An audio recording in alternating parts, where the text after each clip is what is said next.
دلته کې چې کوم نیکسټ ټاپک لیکل شوی هغه د کمنټس په اړه کې دی. ټیک شو.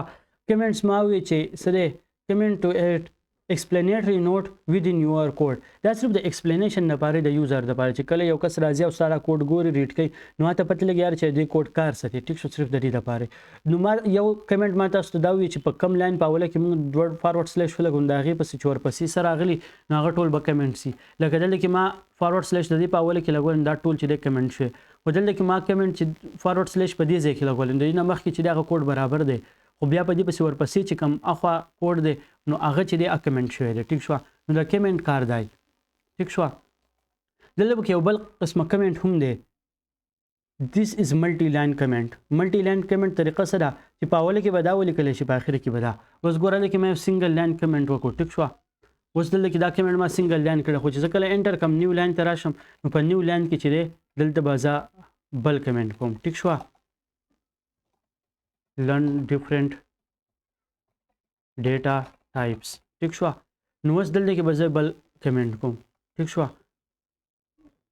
چې زما سره د یو نه سیوا لاین زی ملټي لاین زی نو هغې د کمنټ دپاره یو بله طریقه هم شته. دا طریقه هم څه ده چې هر یو لاین نه زه جدا جدا کمنټ ورکړم خو بله طریقه هم دا چې ملټي لاین کمنټ په سټارټ کې به یې دا ولګوم په اینډ کې به یې دا ولګوم نو دا څونه لاینونه دی په منځ کې چې رالل دا ټول به څه شي کمنټ شي په اینډ کې مې دا ولګو. ټیک شوه. دې په منځ کې چې دا څونه لاین راغلل دلته کې زه څه هم لیکم ټیک ده دا ټول لاینونه به دې په منځ کې کمنټ کېږي. که زه خپل پیج ریفریش کړم وګورم نو نه دلته کې څه شته او نه کې په پیج باندې ماته څه شو کېږي نو مطلب دا چې زما هغه کمنټ چې دی هغه صحیح شوی دی. نیکسټ پسې بیا څه شی دی اپریټرز. اپریټر په میتس کې مختلف اپریټر دی. هغه اپریټر دلته کې هم دی ډیفرنٹ ټایپ اف اپریټر دي. ارتھمیټک اپریټر دی کمپیریزن دی اساینمنٹ دی لاجیکل اپریټرز دي. ټیک شو. اساینمنٹ اپریټر مونږه الریډي ویل دی. اساینمنٹ مطلب دا چې مونږه یو ویلیو یو شیز لا یو ویریبل ته مونږ څه ویلیو ورکو هغې ته مونږ اساینمنٹ اپریټر وایو. لکه مونږه دا ویلیو چې ده که نه دا مونږ څه ته اساین کړه مونږ دې ایمیل ته اساین کړه چې دا ویلیو به په څه کې پرته وي په دې ایمیل کې د هغې دپاره یو ایکول ساین یوز کېږي دې ته څه ویلی شي دې ته ویلی شي اساینمنٹ اپریټر. دا به زه دلته کې لاندې به ولیکم اپریټرز. اپریټرز چې کوم ټایپ دی به زه OPERATORS. ټیک شو. اولنی یو مې وکړه ASSIGNMENT اپریټر. اساینمنٹ اپریټر څه کار دی هغه چې دی ایکول دی. ټیک شو. اساینمنٹ اپریټر چې دی هغه ایکول دی لکه زه ولیکم چې ډالر نمبر از ایکول ټو 22 به والم. ټیک شو. 22 نو اوس دا څه کو دا ما اساین کړه دا 22 ویلیو چې دا ما دې نمبر له ورکړه نو دا اساینمنٹ اپریټر دی ته ویلی شي.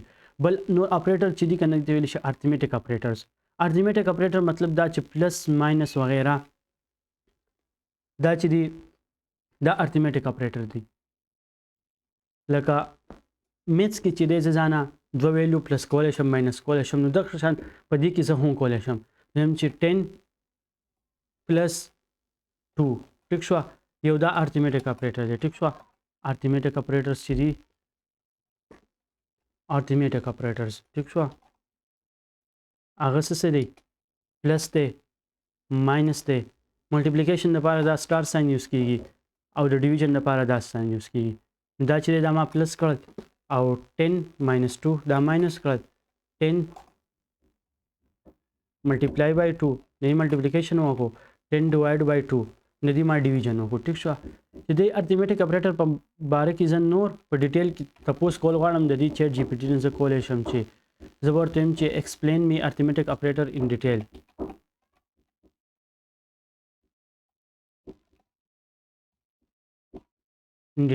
دی به ماله په ډیټیل کې د دې ریسپانس راکړي چې ارتھمیټک اپریټر څه دي او هغه کار څه کوي نو په ډیټیل کې به ماله دا ریسپانس راکړي.